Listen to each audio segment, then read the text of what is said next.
Hello friends, അപ്പോൾ ഇന്നൊരു off day ആണ്. അപ്പം നമ്മൾ നൈറ്റ് ചെയ്ത് സാധാരണ ഡേ കിടന്ന് ഉറങ്ങാറാണ് പതിവ്. ഇന്ന് നമ്മുടെ ഒരു ഫ്രണ്ടിൻ്റെ വീട്ടിൽ കൂടാന്ന് ഓർത്തു, ശരണ്യയുടെ വീട്ടിൽ. ഇന്ന് അവളും ഫ്രീ ആണ്. അപ്പോൾ നമ്മൾ ഉറക്കം കുറച്ച് കോംപ്രമൈസ് ചെയ്തിട്ടാണ് ഇന്ന് അങ്ങോട്ട് പോകുന്നത്. അല്ലെങ്കിൽ എല്ലാ ദിവസവും റൂമിലിരുന്ന് ഒരുമാതിരി മടുപ്പാണ്. അപ്പോൾ ഇന്ന് നമ്മൾ എന്തായാലും അങ്ങോട്ടൊന്ന് ഇറങ്ങാമെന്ന് ഓർത്തു. അവളും കുറേ ആയി അങ്ങോട്ട് വിളിക്കുന്നു. സോ ഇന്ന് അവിടെ പോയി നമുക്ക് ഒന്നിച്ച് കുക്ക് ചെയ്ത് ഫുഡെല്ലാം കഴിച്ച് ഒന്ന് ജസ്റ്റ് ഒന്ന് എൻജോയ് ചെയ്തിട്ട് ഇങ്ങ് പോരാന്ന് ഓർത്തു. അപ്പം അങ്ങനെ ഞങ്ങളൊരു 10:11 മണിയായപ്പോൾ വീട്ടിൽ നിന്ന് ഇറങ്ങി. വലിയ ക്ലൈമറ്റ്, വലിയ സീനൊന്നും ഇല്ലായിരുന്നു, കുഴപ്പമില്ല, ഓക്കെ ആയിരുന്നു. അപ്പോൾ ഇത് വർക്ക്ഷോപ്പിലാണ് അവളുടെ വീട്. നല്ലൊരു സ്ഥലം, അധികം തിരക്ക് കാര്യങ്ങൾ അങ്ങനെയൊന്നുമില്ല. നമ്മൾ പണ്ട് വിൻഡോസിലൊക്കെ കാണുന്ന സ്ക്രീനില്ലേ, അതേപോലത്തെ കുറച്ച് സ്ഥലങ്ങളൊക്കെ ഉണ്ട് കേട്ടോ. ഈ ഫാം ലാൻഡുകളൊക്കെ കുറേ ഉള്ളൊരു സ്ഥലമാണ് ഈ വർക്ക്ഷോപ്പ് എന്ന് പറയുന്നത്. അപ്പോൾ നമ്മളൊരു 40-45 മിനിറ്റ്സിൽ അങ്ങ് എത്തി. വലിയ ട്രാഫിക്ക് കാര്യങ്ങളൊന്നും ഇല്ല. അത് കാരണം പെട്ടെന്ന് എത്തി. പിന്നെ ഇപ്പോൾ കാറുള്ള കാരണം നമുക്ക് ഇച്ചിരി സൗകര്യം ഉണ്ട് എല്ലായിടത്തും പോകാനൊക്കെ. അപ്പോൾ ഇതാ വീട്ടിൽ അമ്മുക്കുട്ടി ഉണ്ടായിരുന്നു. അമ്മുക്കുട്ടി രാവിലെ എണീറ്റ് ഇങ്ങനെ ഇരിക്കുക. നമ്മൾ ചെന്നിട്ട് ഒന്ന് പുറത്തൊക്കെ പോകാമെന്നൊക്കെ ഓർത്തു. ഇതാ അങ്ങനെ എല്ലാവരും ഹാപ്പി ആയിട്ടിരിക്കുന്നു, സന്തോഷം. കുറേ നാൾ കൂട്ടിയിട്ട് ഇങ്ങനെ ഒന്ന് കൂടിയേ. ഞാൻ അവളോട് പറഞ്ഞിരുന്നു നമുക്ക് വന്നിട്ട് ഒന്നിച്ച് കടയിൽ പോകാമെന്നൊക്കെ. അപ്പം നമുക്കൊന്ന് ചുമ്മാ നടക്കാനൊക്കെ ഇറങ്ങാമല്ലോ. അപ്പം ഞാനും ശരണ്യയും കൊച്ചും കൂടെ ഒന്ന് കടയിൽ പോകാമെന്ന് ഓർത്തു. കുറച്ച് സാധനങ്ങൾ മേടിക്കണം. അവൾ എന്തൊക്കെ മേടിച്ച് വെച്ചായിരുന്നു, ഇനിയും കുറച്ചെന്തോ വേണം. അപ്പോൾ നമ്മളൊക്കെ ഒന്നിച്ച് പോയി മേടിക്കാമെന്നൊക്കെ ഓർത്തു. അപ്പോൾ കാറിന് പോകണമെന്ന് ഓർത്തപ്പോൾ അടുത്താണ്, നടന്നു പോയാൽ മതിയായിരുന്നു, നടക്കാമെന്ന് ഓർത്തു. പക്ഷെ തിരിച്ച് വന്നപ്പോഴത്തേക്കും സാധനങ്ങൾ കുറച്ച് കൂടിപ്പോയി. ഞങ്ങൾ പിന്നെ കുറച്ച് റിസ്ക്കൊക്കെ എടുത്താണ് നടന്നു വന്നത്. അപ്പോൾ പോകുന്ന വഴിക്ക് നല്ല ഒരു സ്പോട്ട് കണ്ടപ്പോൾ കുറച്ച് ഫോട്ടോസൊക്കെ എടുക്കാമെന്ന് ഓർത്തു. അപ്പം അങ്ങനെ ഞങ്ങളിതാ പൊയ്ക്കൊണ്ടിരിക്കുക. അമ്മുക്കുട്ടിയുണ്ട് കൂടെ. അത് അമ്മുക്കുട്ടി ഹെൽപ്പ് ചെയ്യുന്നുണ്ടോ ഞങ്ങൾ സാധനമൊക്കെ ബില്ല് ചെയ്യാനൊക്കെ.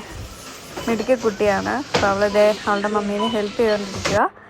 നമ്മൾ പോർക്ക് മേടിച്ചു, ഒരു വെറൈറ്റിക്ക്. നമ്മൾ ഒന്നിച്ച് ഇതുവരെ അങ്ങനെ പോർക്കൊന്നും വെച്ചിട്ടില്ല. അപ്പോൾ ഇന്ന് പോർക്ക് ജസ്റ്റ് റോസ്റ്റ് ചെയ്യാമെന്ന് ഓർത്തു. പിന്നെ ചിക്കൻ കറി വെക്കാമെന്ന് ഓർത്തു. ഇത് അവളെ സ്വിഗ്ഗിനൊക്കെ മേടിച്ച ഒരു ഇന്ത്യൻ ഷോപ്പിൽ നിന്ന് മേടിച്ചിട്ടുണ്ടായിരുന്നു. അതൊക്കെ നമ്മൾ ഇടയ്ക്ക് സ്നാക്സ് ഫ്രൂട്ട്സ് എല്ലാം കഴിച്ചുകൊണ്ട് തന്നെ ഇരിക്കുന്നത്, കാരണം അത്ര വിശപ്പും ഇല്ല.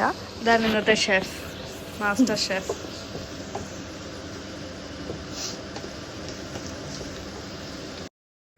അവളവിടെ ചിക്കൻ കറിയൊക്കെ വെക്കുന്ന സമയത്ത് ഞാൻ ഓർത്ത് പാത്രം കഴുകി വെക്കാമെന്ന്. സോ നമുക്ക് കുറച്ച് ടൈം കിട്ടുമല്ലോ ഒന്ന് വർത്താനമൊക്കെ പറയാൻ വേണ്ടി, പെട്ടെന്ന് പണി തീരും.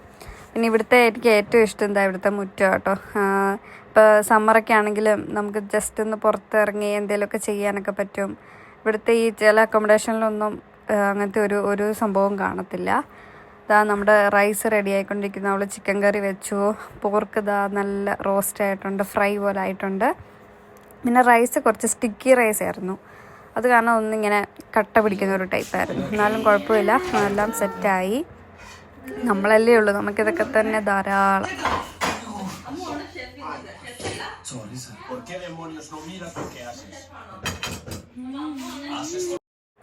ഡൈനിങ് ടേബിൾ ഉണ്ടായിരുന്നു, എന്നാലും നമ്മൾ സ്പാനിഷ് മസാല മൂവി വെച്ചിട്ടുണ്ടായിരുന്നു. അപ്പോൾ അത് കണ്ടുകൊണ്ട് കഴിക്കാമെന്ന് ഓർത്ത് നമ്മൾ ഫുഡെല്ലാം ഇങ്ങോട്ട് ടേബിളിലോട്ട് എടുത്ത് വെച്ചു.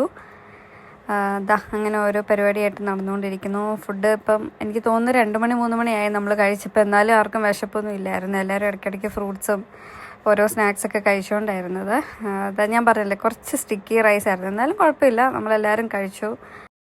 ഞങ്ങൾ ഫുഡൊക്കെ കഴിച്ചിട്ട് അങ്ങനെ പതുക്കെ ഇറങ്ങിയത്. ഇപ്പം തന്നെ ഇരുട്ടാകാൻ തുടങ്ങി. ഒരു 3 മണി കഴിഞ്ഞിട്ടേ ഉള്ളൂ. ഞങ്ങൾക്ക് എവിടെയെങ്കിലും പോകണം എന്നൊക്കെ ഉണ്ടായിരുന്നു, പക്ഷേ ഈ ഒരു അറിയാമല്ലോ, തണുപ്പായി കഴിയുമ്പോൾ ഇങ്ങനെയാണ്. അപ്പോൾ പിന്നെ നമ്മൾ അധികം വൈകുന്നില്ല, ഇറങ്ങാമെന്ന് ഓർത്തു. അങ്ങനെ നമ്മൾ ടാറ്റ ബൈ ബൈ ഒക്കെ പറഞ്ഞ് ഇറങ്ങും. ഇനി ഒരു ദിവസം ഫ്രീ ആകുമ്പോൾ എവിടെയെങ്കിലും നമുക്ക് ഒന്ന് പോകാം എന്നൊക്കെ പറഞ്ഞ് സെറ്റാക്കി നമ്മൾ ഇറങ്ങി. അപ്പോൾ എന്തുകൊണ്ട് ഇന്ന് ഒരു അടിപൊളി ദിവസമായിരുന്നു. ഇങ്ങനെയൊക്കെ പോയി ഞങ്ങൾ തിരിച്ച് വണ്ടിയെടുത്ത് വീട്ടിലോട്ട് പോയിക്കൊണ്ടിരിക്കുക. അപ്പോൾ ഇത്രയൊക്കെ ഉള്ളൂ. ബൈ.